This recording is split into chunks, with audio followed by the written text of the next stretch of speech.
यह कहानी एक काल्पनिक चीनी कोंग-फू दुनिया पर आधारित है जिसका नाम है ऑनरा ऑन ऑफ टाइटंस। सदियों पहले यूनलोंग नामक साम्राज्य में एक ज्वालामुखी पर्वत के दिल से एक रहस्यमयी शक्ति निकली जिसे लोगों ने ओनारा कहा।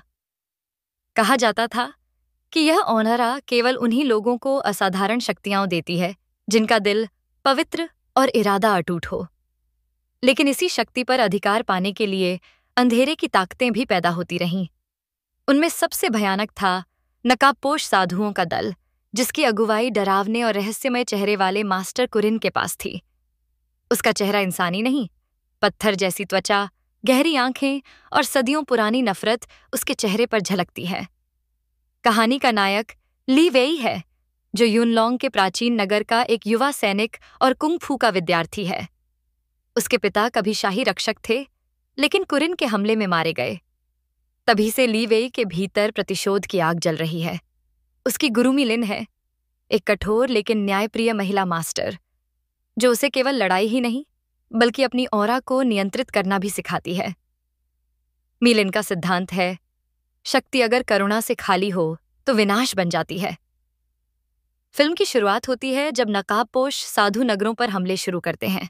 खुलासा होता है कि Kurien heart of the mountain ढूंढ रहा है, जो ऑरा का असली स्रोत है।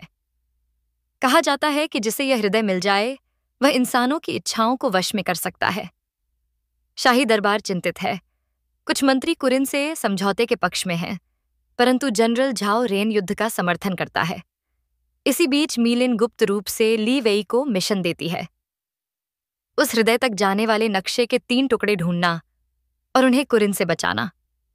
पहला टुकड़ा उसे एक जर्जर मंदिर में मिलता है, जहां पुराने कोंग-फू के जाल और मानसिक परीक्षा है।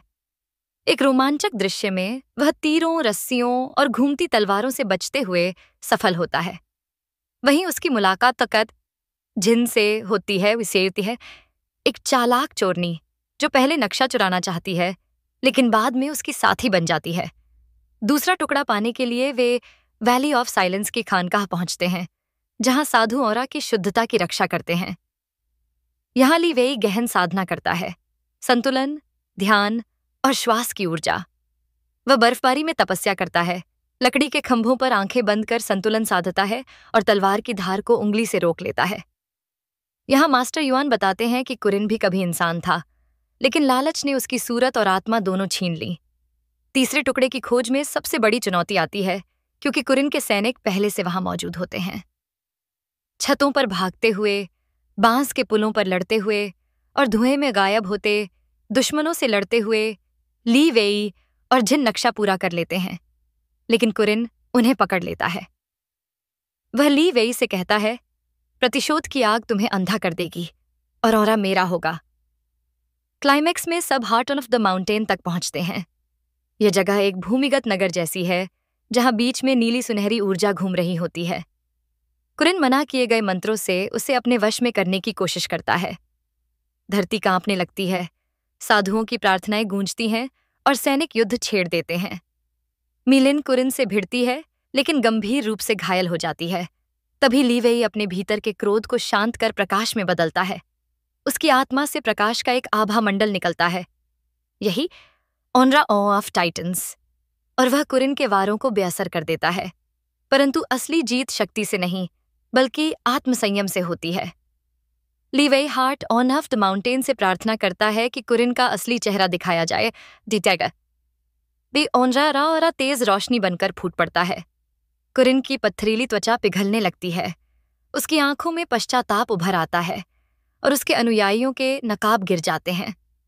कुरिन घुटनों के बल बैठकर कहता है, मैंने प्रकाश को कैद करना चाहा, लेकिन प्रकाश ने मुझे मुक्त कर दिया। और फिर वह पत्थरों में विलीन हो जाता है। अंत में साधु हार्ट को पुनः सील कर देते हैं। जनरल झाओ रेन गद्दार मंत्रियों को दंड देता है और नगर में शांति लौट आती है। मिलिन ली वेई को अपना उत्तराधिकारी घोषित करती है और जिन अपने हुनर को अच्छे कामों में लगाने का वादा करती है। फिल्म यह संदेश देकर समाप्त होती है कि असली शक्ति दूसरों को झुकाने में नहीं, बल्कि अपने मन और लालच पर विजय पाने में है। और यही है ऑरा ऑफ टाइटंस का वास्तविक अर्थ।